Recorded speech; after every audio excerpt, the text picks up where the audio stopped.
companheiros. Como a nossa companheira ali disse, aqui nós estamos, não significa que realmente nós temos o conhecimento tão avançado que nós iremos responder tudo. Isso é por engano, não existe isso, né? Foi várias vezes falado isso aqui. E realmente nós somos aprendizes, todos nós. Uma coisa que diferencia dentro da doutrina espírita, que não há uma hierarquia, é muito interessante. Todos nós, vocês que estão sentados aqui, têm todo o direito de questionar, perguntar, também até opinião também é valiosa, são aprendizados gerais, são troca de valores. As pessoas que estão aqui na frente, porque já tem um tempo mais longo de caminhada dentro da doutrina, e faz esse trabalho, mas isso não significa que vocês poderão ficar nos nossos lugares até atender com mais eficiência o trabalho que a gente está fazendo aqui. Tudo ok? Vamos começar com o companheiro aqui, Tiago. Boa noite a todos. Satisfação para a gente estar aqui, né, Arley? Aqui, pelo menos aqui a gente tenta manter uma democracia, né?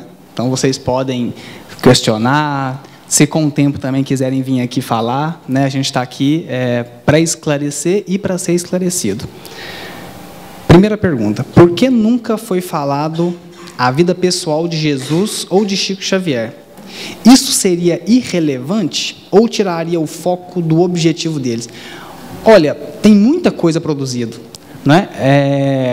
É óbvio que algumas questões mais íntimas, principalmente de Jesus, né, do Chico até que algumas coisas mais íntimas elas até são reveladas, mas principalmente de Jesus, né, até hoje discute-se aí, por exemplo, se ele casou, se ele não casou, se ele teve um contato mais íntimo com Maria Madalena ou não.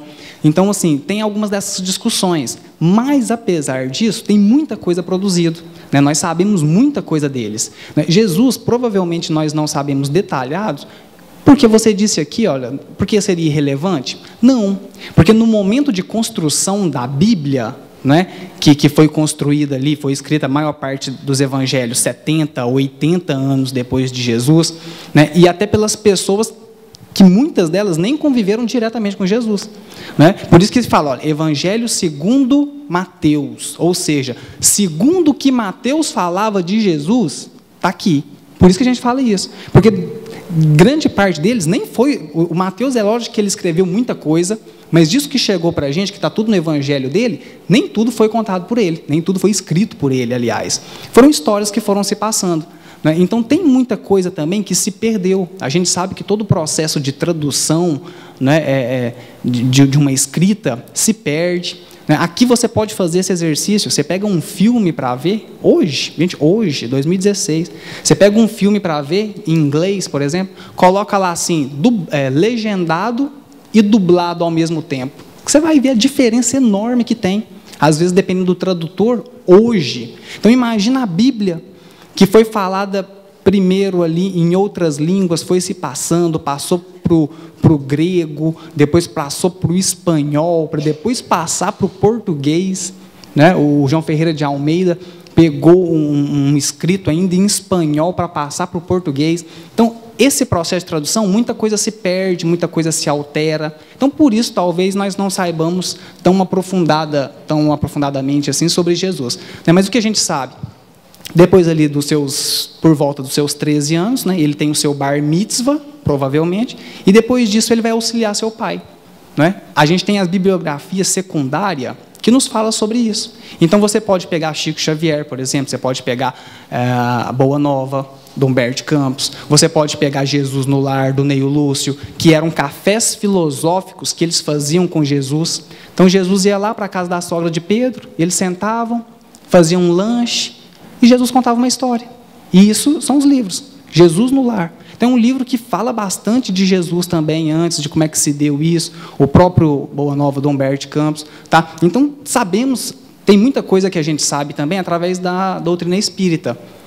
O que não chegou para a gente através dos 4 evangelhos, porque naquele momento de construção eles realmente não acharam que era necessário colocar isso ou aquilo outro, né? Sobre o Chico, nós sabemos muita coisa, né? É óbvio que há sempre a preocupação da informação passar de forma fidedigna, isso é complicado, né? mesmo hoje, gente, se você pode pegar uma história aí do Chico, vou pegar uma simples, isso acontece sempre, mas vou pegar uma simples, por exemplo, que é a história do cachorro do Chico, que foi envenenado pela vizinha. Gente, isso aconteceu com o Chico décadas, não sei, de 60, 50, 60. A gente já tinha recursos de gravação, a gente já tinha gravadores, a gente já tinha câmeras. Na década de 60. Você vai ouvir essa história hoje, você escuta ela de umas 15 formas diferentes. Não, primeiro o cachorro era do Chico, depois o cachorro era da irmã, foi a vizinha que matou, o outro foi o outro fulano que matou. Cada um que conta, conta de um jeito. Entende? Então, isso vai se perdendo. Então, do Chico, nós sabemos muita coisa, só que é essa questão da fidedignidade da informação, que é um pouco complicada. Então, o Chico ele se resguardava muito, ele não deixava que, às vezes, a intimidade dele transparecesse, até por essas questões, né? Para que depois nós não deturpasse essas informações e poderia usar contra o espiritismo. Tá? Então, irrelevante não, de maneira alguma, não é porque é irrelevante, viu? Mas é porque realmente a informação não chegou até a gente. Mas vai chegar, fique tranquilo que ainda vai chegar bastante coisa. Se me permite, companheiro, até ilustrar um pouquinho mais, é interessante esses fatores, né? Mas o que importa, na realidade mesmo, é a essência do fato. Né? A parte moral, a parte ética do Evangelho que ensina, ela está preservada. Agora, aonde ocorreu isso, é pouco relevante no sentido exato do que se peça, né, que se possa tirar da essência, que é o mais importante. Se as pessoas estavam descalças, se estava na sombra, né, ou debaixo de alguma árvore, isso pouco importa. O importante que preservou foi a essência que eleva, que faz a humanidade, o ser humano, se educar e se aperfeiçoar. Isso que importa, né? Bom, a pergunta é a seguinte: gostaria de saber se pode me explicar como é a chegada no plano espiritual depois de deixar o plano terra, né, o desencarne. Assim que vem o desfalecimento, como é a reação de acordar depois de chegar neste plano? Eu sinto dó quando penso neste momento. Interessante, eu já falei várias vezes aqui, a gente está pegando exemplo pessoal. Eu já trabalhei muitos anos, aproximadamente, um pouco mais de 40 anos, dentro da área mediúnica. E eu era o responsável para conversar com os espíritos desencarnados. Bom, o que acontecia? A mola mestra da nossa reunião de desobsessão era desobsessão e atendimento a suicidas. Mas foi tomando um volume tão grande de pessoas recém-desencarnadas, ou mais tempos desencarnadas, que estavam ainda necessitadas de entenderem a realidade delas, que nós passamos um percentual muito grande de atendimento a recém-desencarnados. A coisa mais interessante, afirmo para vocês, ninguém percebe o momento do desencarne. Não consegue perceber, não percebe. É como se você sentiu algum mal, ou às vezes nem sentiu esse mal-estar, você passa a perceber, não mais com os olhos físicos, mas, vamos dizer assim, espiritual, mas você está tão ligado ainda à dimensão física, terra a terra, que nós ainda continuamos a ver exatamente aqui, ó. Se desencarnarmos com a nossa condição ainda precária, nós vamos, de repente, aqui, se alguém tiver um ataque fulminante, desencarnar aqui, sai do corpo. Às vezes continua aqui tranquilamente, ouvindo o pessoal aqui falando, ainda vai até lá para outro salão ouvir as pessoas falarem lá. Ele não percebe, não é assim não. Cada caso é um caso. Tem pessoas que às vezes entram no estado assim, perde a consciência e depois desperta no hospital em algum outro lugar, ou dentro de casa. Entenderam? Alguém socorrendo, etc, etc. Não percebe o desencarne. Então, o que está perguntando aqui? Qual é a reação das pessoas que desencarnam? Vai depender muito. Por exemplo, um Chico Xavier, no seu desencarne, ele estava totalmente consciente que quando ele desligasse do corpo físico, ele estaria na dimensão espiritual. Ele poderia estar vendo a dimensão que o corpo dele estava naquele momento e ele na dimensão exata que ele pertence como hierarquia evolutiva dele. Tá? Então, a maioria das pessoas desencarnam, ainda continua dentro das nossas casas, ainda com as mesmas dificuldades. É difícil para a espiritualidade convencer a pessoa que ela está desencarnada. Já teve casos extremos da gente mostrar os despojos em decomposição para a pessoa. Foi caso que houve necessidade de se assim fazer, para que ele pudesse ver que aquele corpo que estava desintegrando era o dele, mas ele continuava. Isso é um caso que a gente deve evitar, mas no caso presente que foi atendido, houve necessidade de orientação da espiritualidade que a gente estava conectado, que assim o fizesse. Tá? Interessante que muitas vezes, uma vez nós atendemos dentro de uma reunião, dessa reunião que estou falando, com todo respeito aos companheiros de outra religião, mas estavam sentados, o pastor em cima do túmulo, o corpo dele, ele espírito, né? O corpo dele estava lá dentro do túmulo, e as pessoas da igreja dele, que já tinham desencarnado, estavam esperando que Jesus voltasse. Eu conversei com ele. Não, eu já sei que eu já desencarnei, mas vamos esperar Jesus voltar, que ele vai ressuscitar todos os mortos e vai nos julgar. Como é que você vai convencer uma pessoa disso? Que ele já tem uma fé profunda e um conhecimento que já marcou a sua maneira de pensar e de agir lá. É muito complicado isso. E tem gente que duvida até, eu já morri? Aqui minha mão, aqui meu rosto, aqui eu estou vendo vocês. Então o que a gente faz?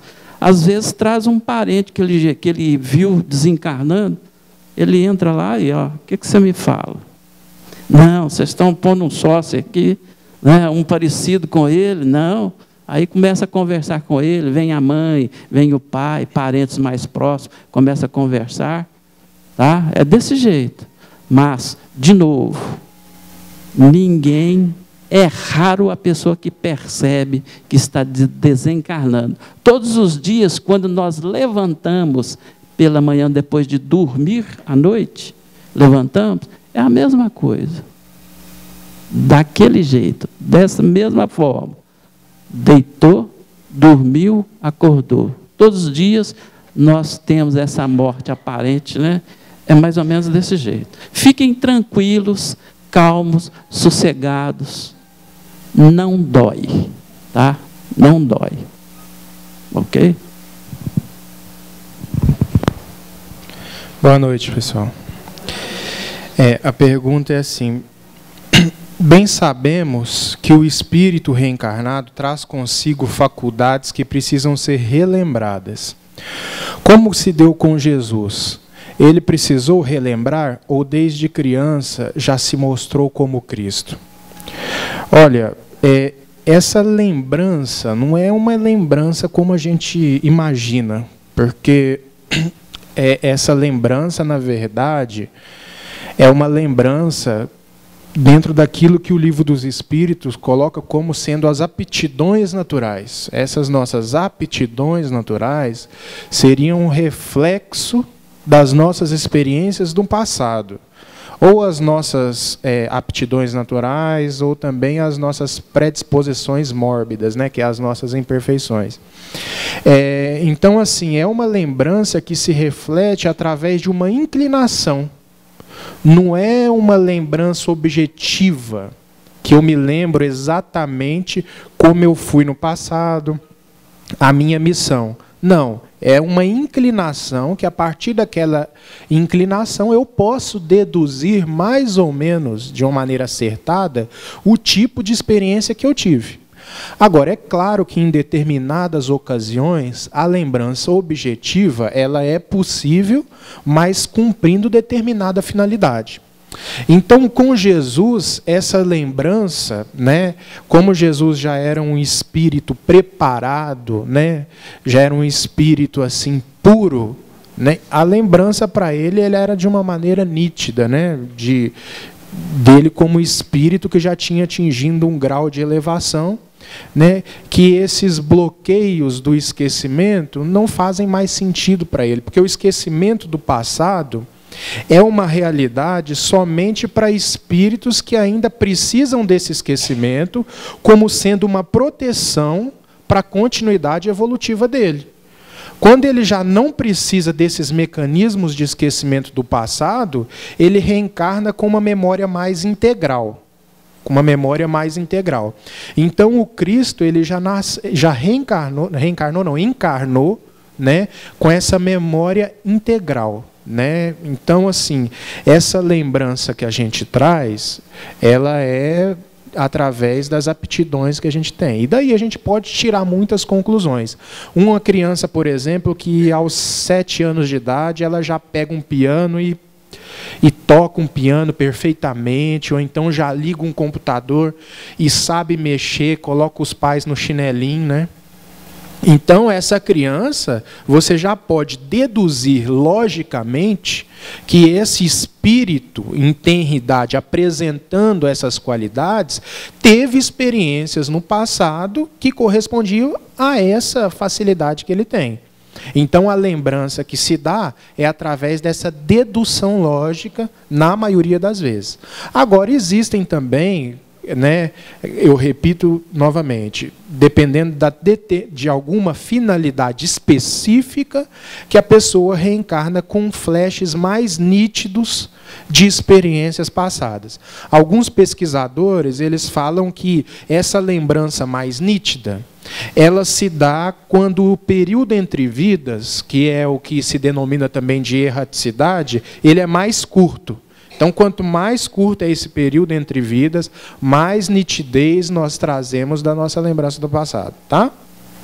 Então, ficou claro isso? Que através dos reflexos, e com Cristo, né, desde criança, ele já tinha uma plena noção, uma plena consciência, né, daquilo que ele tinha como destinação, daquilo que ele tinha como missão, né, aqui na Terra. Porque quanto mais o espírito é superior, mais cedo a maturidade se lhe apresenta. Então, assim, às vezes uma criança, né, comum como nós, ao reencarnarmos, a gente passa por todos os processos, né, de amadurecimento. Agora, um espírito muito superior, ele pula mais ou menos essas etapas, ele antecede, né, a sua maturidade. Né? Então, com o Cristo não foi diferente. É isso que vamos dizer assim, a contribuição que a gente tinha para dar. A população humana tem aumentado dia a dia. Onde fica a população espiritual e qual o número aproximado dessa população espiritual? Obrigado. De nada. Perguntas objetivas, respostas objetivas. Tá? O que o Emmanuel fala, se não me engano, no livro Plantão de Respostas, tá? Ele diz que a população espiritual ela é por volta de 3 vezes mais do que a população encarnada. Hoje nós estamos aí com um quantitativo de uns 7 bilhões e 500 milhões de encarnados aqui. Só que quando o Emmanuel disse isso, foi lá na década de 60 ou 70 também, não sei ao certo, deve que o nosso quantitativo de pessoas eram 6 bilhões de pessoas. Então nós temos por volta, entre a população encarnada e a desencarnada, nós temos por volta de 24 bilhões de espíritos ligados ao planeta Terra. Tá? Qual que é o objetivo? O objetivo é a gente manter um equilíbrio entre 2 para 1. Né? A nossa evolução ela funciona no sentido de a gente manter esse equilíbrio de que um desencarna, um reencarna. Um desencarna, outro reencarna. Então, a gente vai chegar, né, isso falas do Emmanuel, chegar nesse quantitativo de metade, 50% desencarnado, 50% encarnado. E a gente vai fazendo essa troca. E mantém essa harmonia. Né? É óbvio que se você for falar isso, né, Thiago, então hoje a gente está com quase 8 bilhões de pessoas. Isso aqui já está do jeito que está. Você pega uma China, né, daquele jeito. Como é que vai caber mais aí uns 4 a 5 bilhões de pessoas aqui nesse planeta? Né? A gente pode perguntar isso. Como é que esse povo vai parar aqui? A questão toda nós estamos passando num processo onde, até fisiologicamente, a gente está se alterando. Né? Aos poucos, né, a nossa fisiologia, ela também está se alterando, que a gente vai passar, é óbvio, com a evolução do espírito, a se alimentar de alimentos menos densos. Né? Ou seja, a nossa fisiologia, o nosso sistema digestório, ele vai se modificar aos poucos para que a gente não precise tanto desse alimento denso, dessa carne, né, pesada, aquilo que você come e você fica quase o dia inteiro ali para fazer uma digestão. Então, isso vai acontecer naturalmente. O Bezerra de Menezes, através do Divaldo Franco, ele diz que agora, né, por ocasião dessa mudança da Terra para um planeta de regeneração, está encarnando já espíritos que geneticamente eles já não têm mais a possibilidade de contraírem doenças como Alzheimer, como Parkinson. Então, ou seja, já são espíritos que estão vindo com o seu gene, que, por exemplo, nós aqui, ó, a gente aqui é tudo arcaico. O nosso código genético, gente, ele é o mesmo de há 100 mil anos atrás, o mesmo. Mas não mudou nada. Muda aí uns genes que ativam, os que desativam, mas o mesmo que tinha 100 mil anos atrás é os que a gente carrega hoje. Tudo arcaico. Só que isso é óbvio, vai evoluindo, vai melhorando. Então, o Bezerra de Menezes traz essa informação para a gente. Esses espíritos terão fisiologias diferentes, e é óbvio, a sua necessidade de alimento, a sua necessidade de água, de comida, vai estar menos, né, menos intensa. Então, pode ficar tranquilo, tá? Mesmo que daqui uns 20, 30 anos, a gente tem aí 12, 13 bilhões de espíritos aqui. Podem ficar tranquilos que vai ter comida para todo mundo, né? A gente não precisa se desesperar, vai ter alimento para todo mundo, a gente vai conseguir viver em harmonia, a gente vai conseguir viver em paz, justamente por causa disso. Ô, Tiago, e em vez de ir no banheiro todo dia, vai uma vez por semana. Olha só, já que está comendo menos, né? Seu alimento está diferente. Se bem que já tem gente indo uma vez por semana só, né? Sempre falam que os espíritos estão entre nós, porém também é-nos ditos que quando estamos no mundo espiritual, temos permissão para visitar ou vir aqui. Podemos dizer que todos os espíritos que estão junto a nós têm essa permissão ou só os que estão com frequência baixa? Olha, existem vários casos. Quando a pessoa desencarna, eu já conversei com vocês aqui na pergunta, umas 2 perguntas anteriores aqui, que a pessoa às vezes desencarna, permanece aqui. Enquanto ela não tiver aquela noção de outra dimensão que ela está desencarnada, ela não vai conseguir perceber a dimensão que ela está eletiva. Ela não percebe. Tá? Então, é necessário que ela vá acostumando, vamos dizer, com os olhos espirituais, a ouvir como espírito.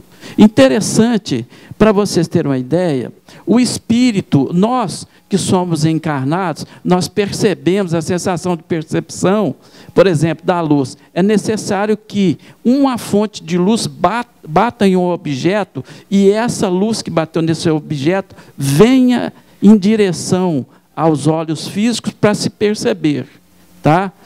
E para ouvir, etc, etc. Bom, o espírito, ele ouve quando ele desencarna, ele ainda continua percebendo como se fosse ainda encarnado. Mas, na realidade, o espírito tem uma percepção bem diferente como se percebe com o corpo físico. Por exemplo, ele percebe as vibrações que vêm de dentro que vêm dos objetos. Por exemplo, se tiver uma chave dentro de uma gaveta, aquela vibração atômica que vem da chave, ele percebe, ele consegue perceber. O perispírito é capaz de perceber em qualquer ponto dele. Não tem uma visão específica na região dos olhos, não. É em qualquer parte. O perispírito em si, ele tem essa percepção. Bom, enquanto o ser humano está encarnado, ele tem essa percepção, e quando ele desencarna, ele ainda continua com a percepção especificamente física, aos poucos que ele vai adaptando e percebendo as dimensões, até outros espíritos, tá ok? Então, os espíritos que estão mais próximos aqui, nos visitando, no geral são pessoas ainda que não perceberam o plano físico, estão aqui. Existem as pessoas que já conseguiram perceber e ter a visão como o espírito mesmo desencarnado percebe, eles são levados para as dimensões espirituais de acordo com a sua evolução. Dali, eles, para poderem voltar, às vezes é só com permissão, para que não ocorra uma interferência indevida na vida, né? Das pessoas, de maneira equivocada. Mas aqueles que ainda não percebem, influenciam sim.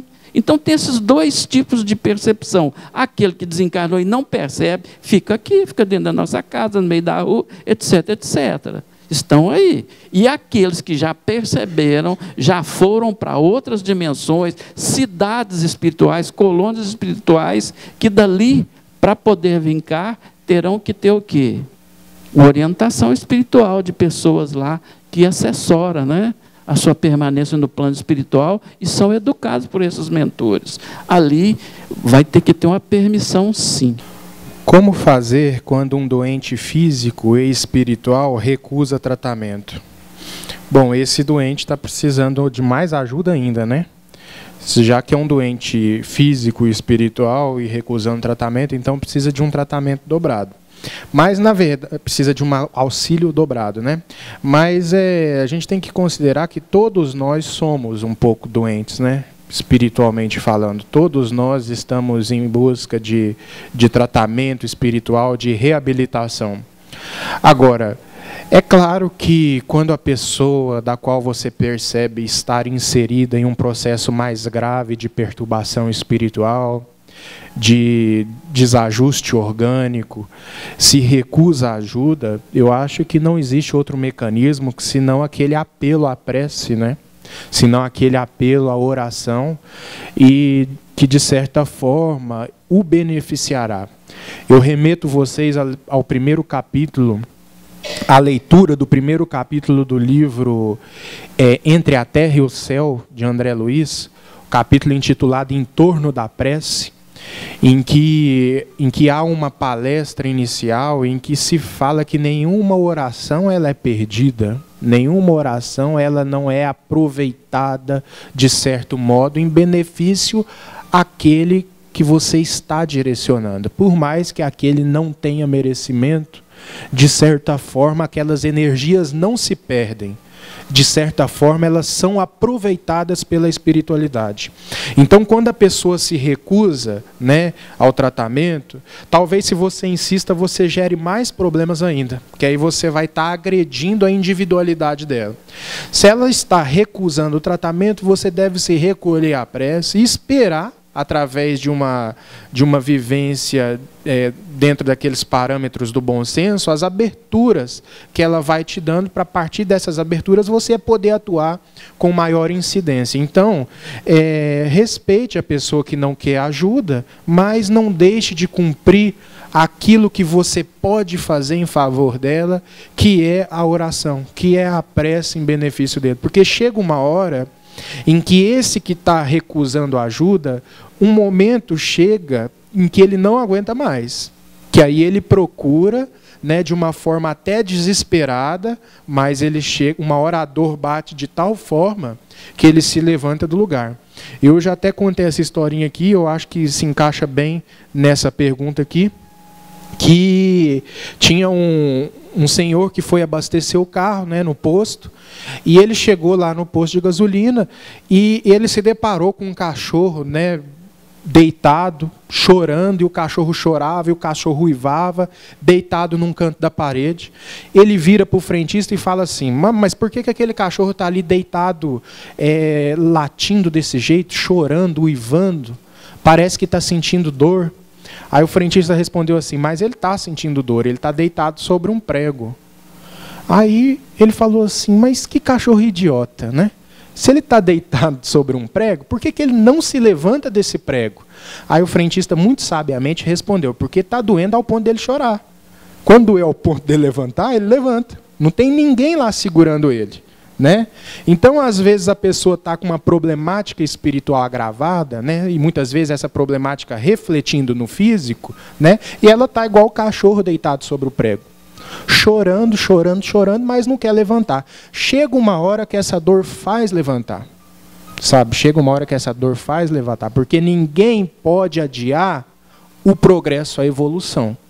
Uma hora você tem que sair do lugar e se reabilitar, né, perante as leis divinas, perante as leis de dificuldade. É imperativo da evolução, né? Não tem como você driblar.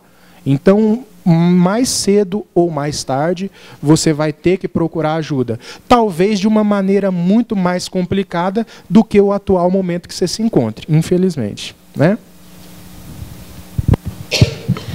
Uma pergunta aqui muito fácil de resolver. Pessoas zangadas, mal-humoradas e sempre ranzinzas, de onde vem essa raiva? Não sei. Fácil demais. Não, gente, eu não estou sabendo nem de onde é que está vindo a minha raiva. Né? Não tem como, né? Não tem como a gente saber. Realmente, isso aqui tem que fazer uma análise. Isso aqui você vai sentar com alguém, vai conversar. Não tem como a gente saber, infelizmente. Né? O que a gente pode saber é da nossa raiva. Né? Dessas emoções que passam aqui dentro da gente. Falar de emoções externo a nós está pedindo para errar. Está pedindo para ser ludibriado, porque não tem como, né? Me escapa. O que eu sei do outro é só o que o outro me relata. E ele ainda pode me relatar errado ainda, ele pode querer me enganar, ele ainda pode mentir para mim.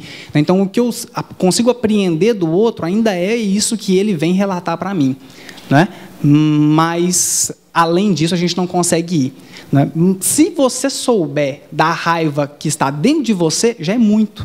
Já é um passo enorme para você começar a transformar essa raiva.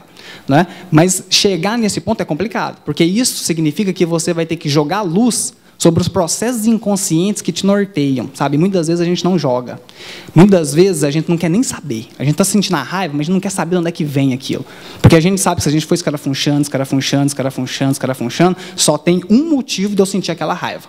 Eu mesmo. Só que como a gente quer terceirizar, a gente quer sempre jogar a culpa no outro, a gente fica, né, parado aqui mesmo. Ah, não, minha raiva é por causa do outro e eu não quero nem saber dela. Então, se você souber dos motivos da sua raiva, olha, já está de ótimo tamanho para você.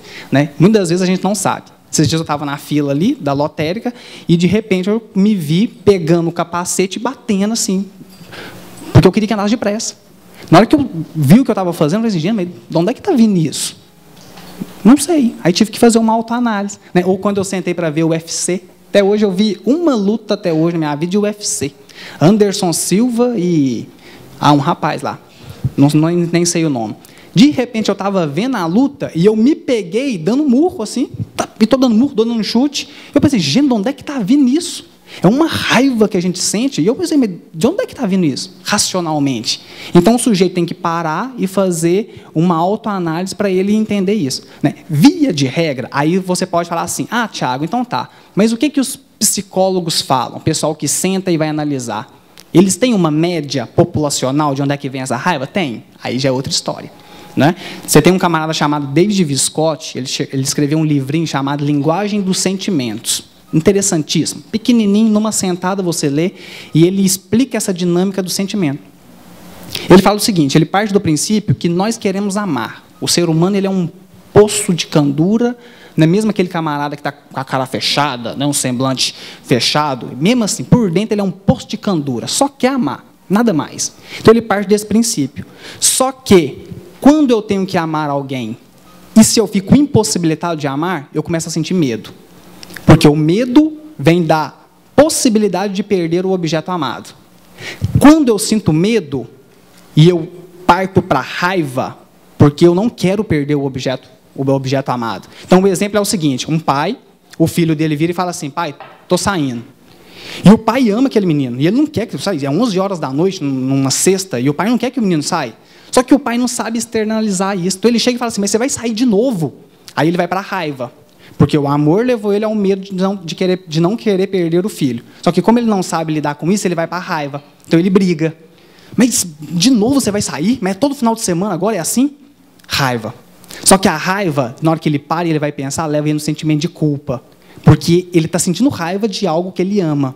Aí tem sentimento de culpa. Tudo isso é uma linguagem dos sentimentos que acontecem em nós. Então, segundo esse psicólogo, de onde é que vem essa ira? De onde é que vem essa raiva? Da nossa incapacidade de amar. A gente quer amar, só que a gente não sabe, às vezes dá o braço a torcer. Aí a gente quer que o outro venha e me dá um abraço, ao invés de eu ir lá e dar um abraço nele. Aí ele não vem, aí eu começo a insultá-lo, porque eu vou para a raiva.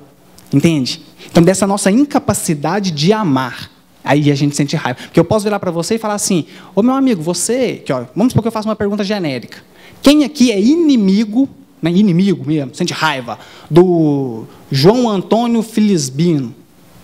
Alguém aqui é inimigo do João Antônio Felisbino? Não, né? Por que não? Vocês não conhecem ele. Tem como eu sentir raiva de algo que eu não conheço? Aí parte do princípio. Tem como eu ser inimigo de alguém que nunca foi meu amigo? Só se é inimigo de alguém que um dia foi seu amigo. Só se sente raiva de quem um dia você amou. Só se sente raiva de quem um dia você amou. Só que você não consegue amar, aí você vai para a raiva. É o Chico. Né? O ódio é o amor adoecido. Ele quer ir lá e dar um abraço, mas ele não dá conta, aí ele insulta. Porque como a vida dele não está muito boa, aí ele quer que a do outro também fique ruim. Aí ele passa a insultar. Ele passa a querer colocar pedras de tropeço na vida de alguém. Então, como é que lida com uma pessoa dessa? Faz demais da conta.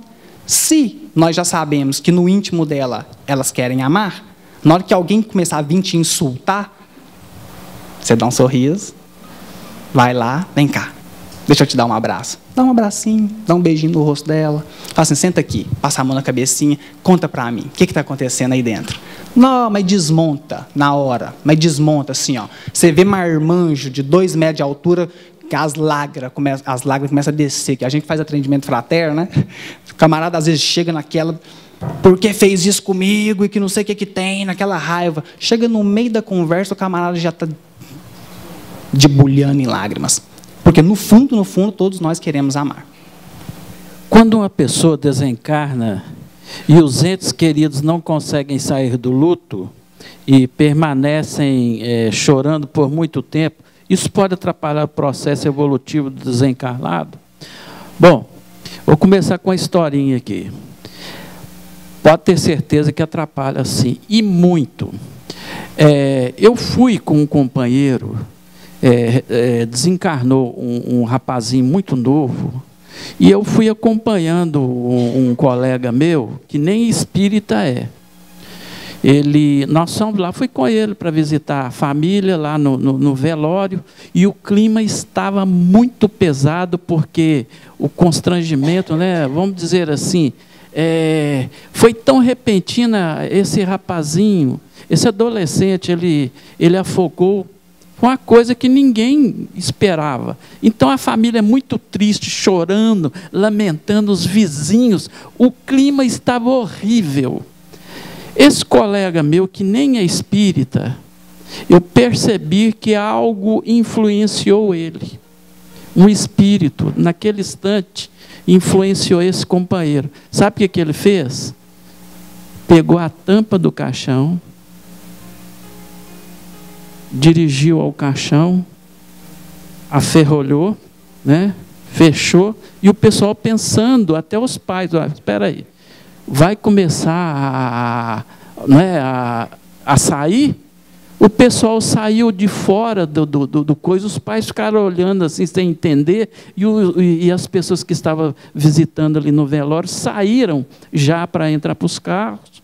De repente, esse colega meu desparafusou a tampa, pôs a tampa num canto, e sem perceber o que ele estava fazendo, o clima melhorou. Alguém estava intuindo ele para que fizesse isso, estava perturbando o espírito que ainda estava, o quê? Ligado aos despojos. Eu lembro de uma pessoa que eu tenho muito carinho e parece com você. Muito bonito, a pessoa, espiritualmente fantástica. fantástica até hoje, o Sr. Avelino. O Sr. Avelino era um velhinho que tinha um câncer na coluna. Ele andava para todo lado com um carrinho de madrugada, pegando reciclado, viu? Né? Papelão, essas coisas, para vender, para vender e levar para as pessoas que nem tinham condições de pedir esmola. Ele fazia isso toda madrugada. E ele tinha um hábito curioso, e ele era médium. Todo o velório que ele podia, ele ia, ele passava a noite inteira, não falava nada, sentava num canto, abaixava a cabeça, todo mundo falava, quem que é essa pessoa aqui, que eu nem conheço, sentada num cantinho, aparentemente dormindo. Sabe o que ele estava fazendo? Dando apoio aos espíritos que fazem o desencarne. Ali, ele tinha esse compromisso com a espiritualidade. Chegava em qualquer velório, sentava e passava a noite inteira ali, para poder o quê? Ajudar, pacificar, harmonizar no desespero que os companheiros ali, né, do recém-desencarnado estavam afetando ali. E ele tinha essa nobre missão que ninguém sabia, a gente sabia, de fazer esse trabalho. Tá? Uma das coisas curiosas do Sr. Avelino, e a gente pensa com muito carinho nessa criatura fantástica que nós bebemos, né, da fonte direto com ele. Bom, o espírito desencarnado, recém-desencarnado, ou mais tempo desencarnado, pedimos a todas as pessoas, tá, que não desesperem pelo desencarnado e nem chorem, nem arranquem os cabelos, não faça isso. Isso repercute interiormente no desencarnado de uma maneira muito profunda, desequilibrando-o. Se formos pensar nele, a saudade existe, tanto no espírita como no ateu, qualquer pessoa, evidentemente, mas que essa saudade seja, que a gente lembre de coisas boas da pessoa, que vibre carinhosamente, que faça uma oração gostosa, tranquila, de harmonia, de paz, de tranquilidade, entender? Em direção à pessoa, mas não aquela coisa, por que foi, meu Deus do céu? Está fazendo falta. Não façam isso, por favor. Muitas das vezes fomos orientados para que a gente fosse na casa das famílias e fizesse isso. Existe, já falei para vocês, não vou falar o nome, né, que já me fizeram advertência com relação a isso, e eu acatei, acho que está certo, os companheiros me chamaram a atenção. Uma pessoa foi morta uma vez aqui em Divinópolis, há muito tempo atrás, há décadas atrás, e eles fizeram no cemitério uma romaria. Se você for lá no túmulo, é vela para todo lado, pedido para todo lado. Ela manifestou dentro da reunião que a gente tomava conta e pediu que a gente pudesse ir lá no cemitério e pedisse que as pessoas não pedissem nada a ela, porque ela ainda estava desequilibrada, sem condições nenhuma de atender nem as necessidades dela. Como atender as necessidades dos outros? E aquele pedido que todo mundo fazia, aquela coisa toda para ela, estava perturbando-a. Tá ok? Então, é necessário que a gente pense o seguinte: desencarne, seja quem for, pensamento em oração, tranquilidade, paz, harmonia. Nunca pensar em coisas que venham trazer desassossego para o desencarnado, ok? Já estamos esgotando. Só uma questão aqui rapidinho, porque tem uma pergunta que eu acho importante responder. Boa noite, gostaria de saber se posso fazer uma oração por um suicida no culto do lar. Deve, viu? Então, assim, essa resposta não tem nem o que explanar demais. Todo momento de reunião em que aquilo que a gente já acabou de falar, né, que nenhuma prece ela se perde no ar.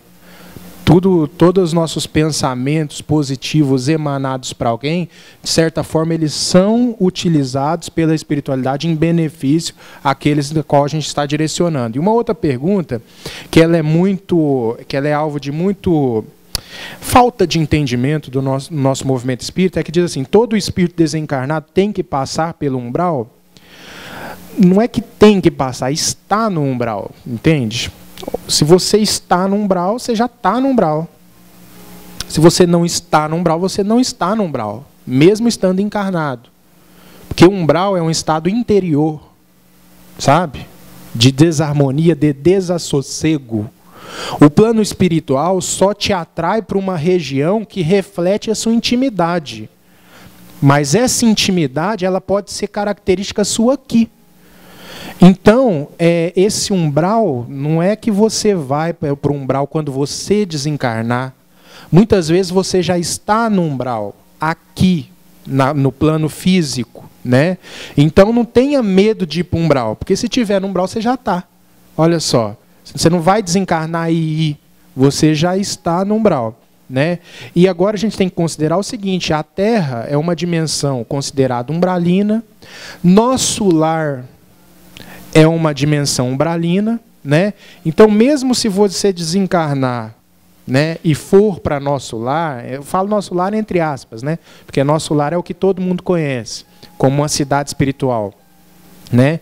Mas o próprio nosso lar é uma região umbralina, que reflete determinado estado íntimo, né, de quem habita nosso lar, mas ainda é caracterizado por um certo grau de inferioridade, né?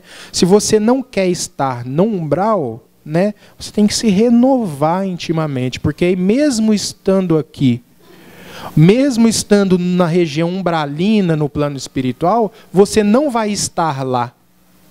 Não sei se vocês estão entendendo. Vocês não vão estar lá, vocês vão estar numa dimensão superior. Mesmo que a dimensão que você, vamos dizer assim, esteja presente corporeamente, através do veículo de manifestação que seu espírito esteja se utilizando, você não vai estar ali, você vai estar em uma dimensão própria do seu estado íntimo.